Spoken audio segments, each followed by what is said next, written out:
I'm going to tell you something. I don't think I've ever even seen this stone before.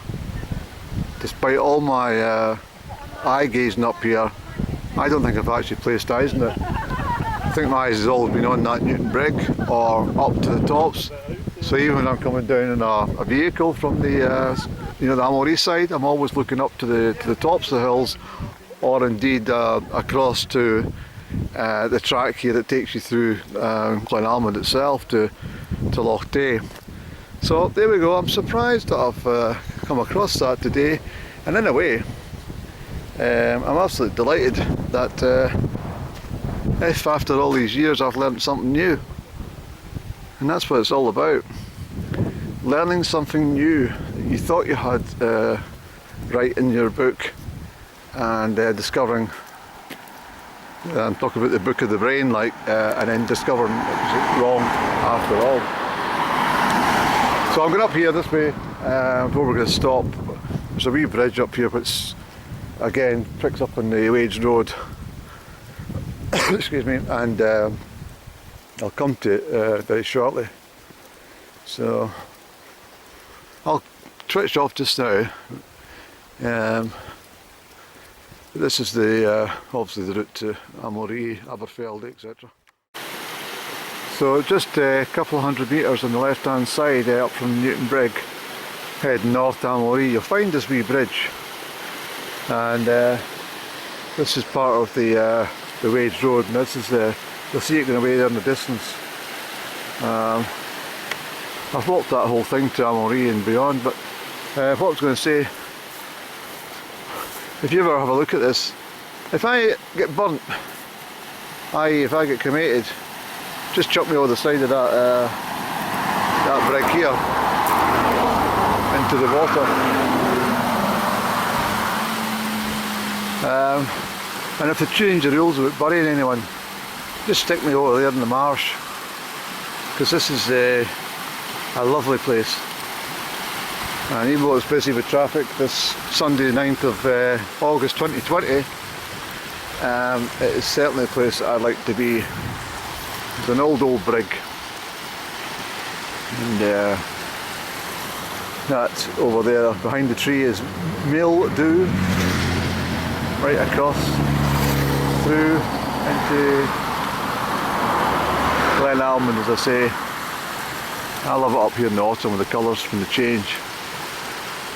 But today it's gorgeously, it's beautiful in the heat.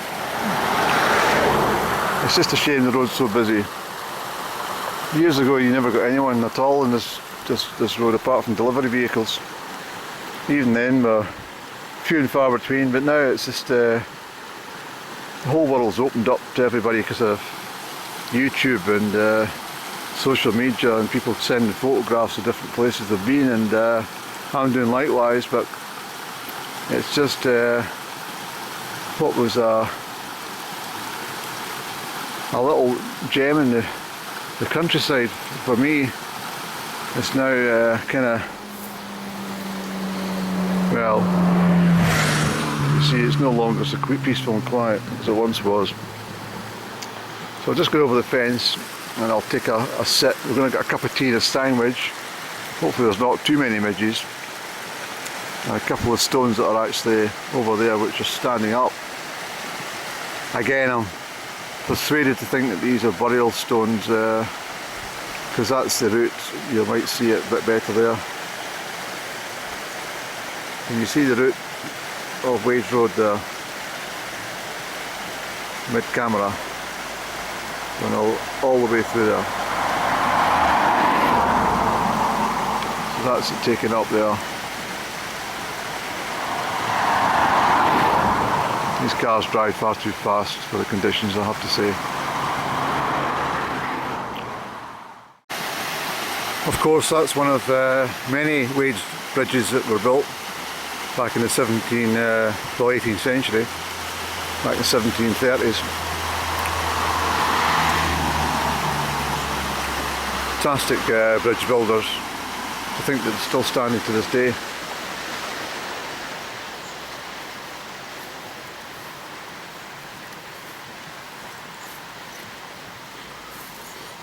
So it's actually worth me delaying my return to Gilmerton because of the insanity of all the people on the roads. I don't know why they've got to drive so fast, it just doesn't make sense to me. The faster you go, the less the countryside you see, the more focused you are on the road, instead of absorbing what's all around us. Most people who have driven past there today will probably say to their friends, yeah, we were up the Sma Glen, and or did you see the old wage bridge just at above Newtonbrig? No? No.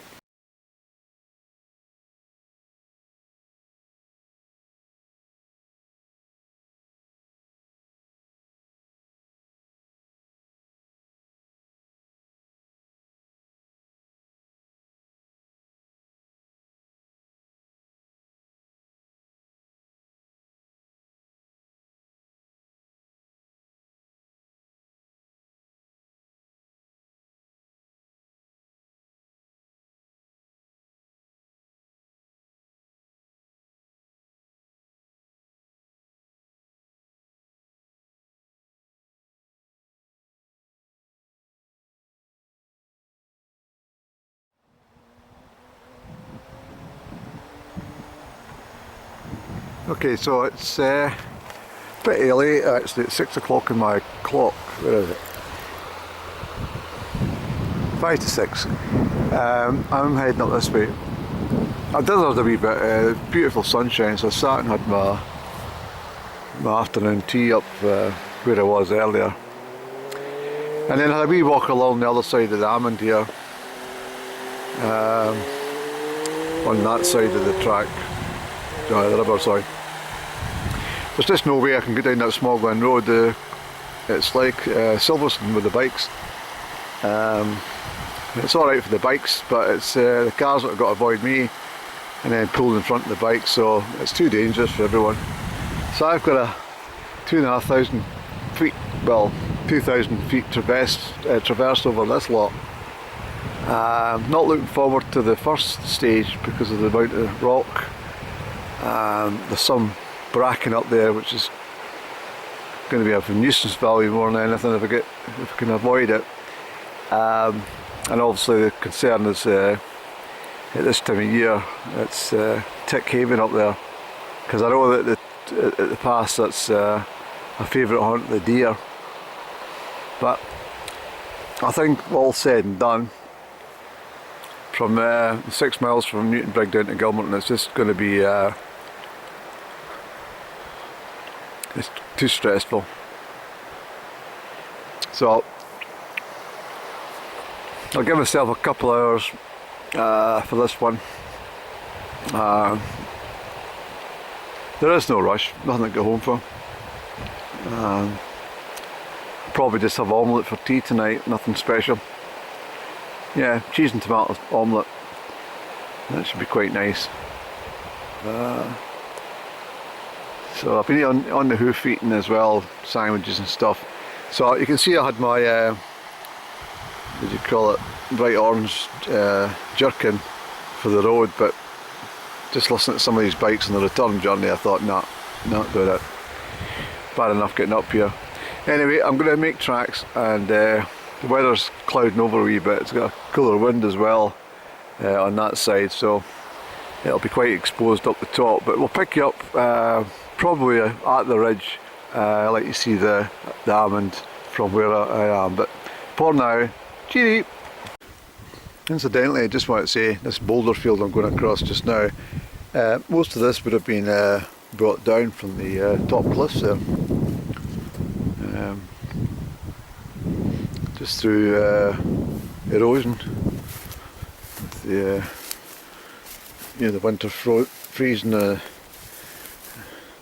and the snow, and then the melt, and then the freeze, and just eventually break away the stones and bring them down the hill. A lot of it coming down with the snow, and it's melting. So that tree up there, everybody, that tree, that's my focal point. and I'll be able to take me around into the pass. It takes me over into basically into Southern, away from Glen. Just get my breath a wee bit. We're more than halfway up. 40 minutes up so far. Not far to the top. There's a bit of Glen for you.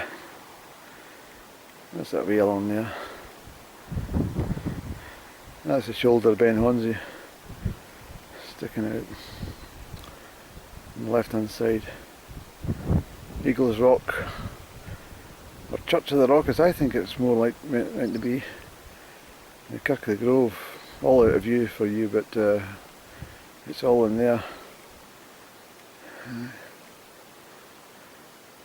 It's a changing landscape up here as well, I have to say. From when I first used to come up, a lot of that land down there you see in pasture, most of that wasn't there. Not that I can remember. You know, I've been up here goodness knows how long.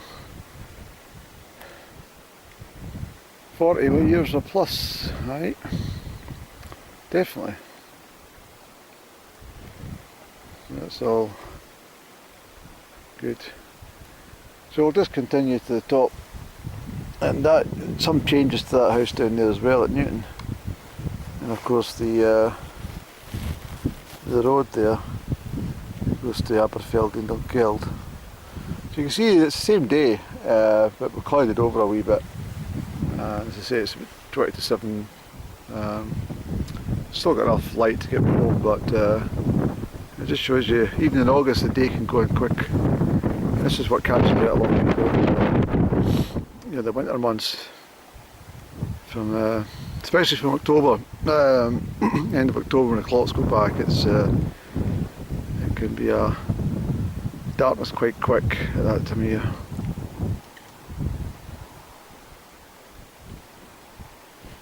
It's a lovely road, all the way to Loch Tay, but you're not allowed to drive it. It's a private road. I'll maybe come up with my Land Rover one day and tell them I'm on business, looking to buy some property or some land. Anyway, I better get this camera away and get moving. Isn't it almond lovely down there, eh?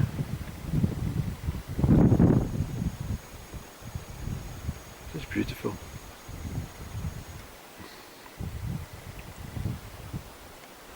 Okay, let's go. So it's a lovely night out west. That's me at the top of the ridge, and I've got over this land to view, and round that corner in the dip is the start of the pass. It takes you through into Southern. So it's humid, but it's actually quite nice. There's a bit of a breeze coming from the southeast, so I'm protected at the moment. But when I get to the other side, it'll be a refreshing change. So I'll wait until I get to the other side before I stop for my last cup of tea before I journey home. It's 7 o'clock now, so not bad up so far. This is normally pretty boggy ground. It's not bad at the moment, but it's treacherous over in most of the winter months. It's almost impossible to make any progress in this kind of terrain. But yeah, frosty ground's good. It's the best. A little bit of snow and some ice. Frost, hard frost, you know. But yeah, so quite a bit of distance to go before I get home. And as I said earlier, this was his easiest option. Just me and the moors and a couple of grouse here and there. I think they shot most of the hares earlier last month. I heard them shooting like mad, and I feel sorry for the hares because they don't do anyone any harm. But yeah, I think they shoot them because they're getting the distraction for the grouse shooters when they come. I think that's the reason. But, Anyway, Sunday night, 9th of August, better up here in the moors and sit in front of the television watching all this crap, and anything on the radio you can listen to it again on playback on the internet. Anyway, here's the last view of the Glenalmond. Keep going to Loch Tay that way. Done it many times. There's a nice stain.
Kan du lenge er pech